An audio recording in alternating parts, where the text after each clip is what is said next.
আজি মমিতা দেৱনাথৰ লগত যিটো ঘটনা ঘটি গ'ল, যিটো লংপতে তেখেতক ৰেপ কৰি হত্যা কৰিলে, তো মোৰ মতে কি জানে, একচুৱেলি আজি ডেটত ৰেপ কেছটো অকল ডক্টৰ বা এনেকুৱা কোনো কথা নাই। ৰেপ হোৱা মানে এটা উচিত শাস্তি হ'ব লাগে, যিটো শাস্তি কোনো মানে আদালতত ৰায় দিয়ালৈ ৰখি থাকিব নালাগে।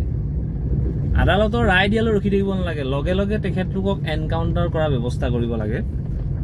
পাব্লিকৰ সন্মুখত ৰখাই, মুখৰ আগত ৰখাই চবকে এনকাউণ্টাৰ কৰা এটা আইন প্ৰণয়ন কৰিব লাগে, যিটো আইনৰ কাৰণেহে কিজানি সেই নিচিনা আজি মমিতা দেৱনাথৰ নিচিনা কিছুমান চিকিৎসক বা কিছুমান ছোৱালীয়ে সংৰক্ষণ পাব। তেখেতলোকক জেলত পুহি ভাত খুৱাই মাছ খুৱাই লাভ নাই।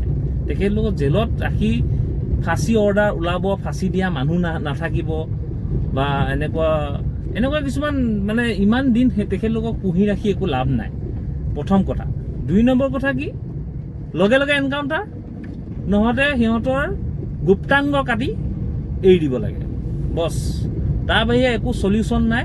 গতিকে মই এইটোৱে ভাবোঁ যে এনেকুৱা ঘটনা যাতে দুনাই নহওক, তাৰ কাৰণে আমাৰ ভাৰতীয় দণ্ডবিধি আইন মতে যিটো ধাৰা আছে সেই ধাৰাটো আঁতৰাই এনেকুৱা এটা ধাৰা বনাওক, যিটো ধাৰাই লগে লগে এনকাউণ্টাৰ নহবা সিহঁতৰ গুপ্তাংগ কাটি ৰাজপথত এৰি দিব লাগে।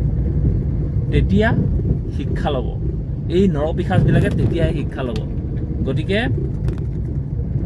মই এটাই কওঁ, জাষ্টিচ পাওক, মমিতা দেৱনাথে জাষ্টিচ পাওক। আমি জাষ্টিচৰ কাৰণে আমি সদায় মানে যুঁজি যাম।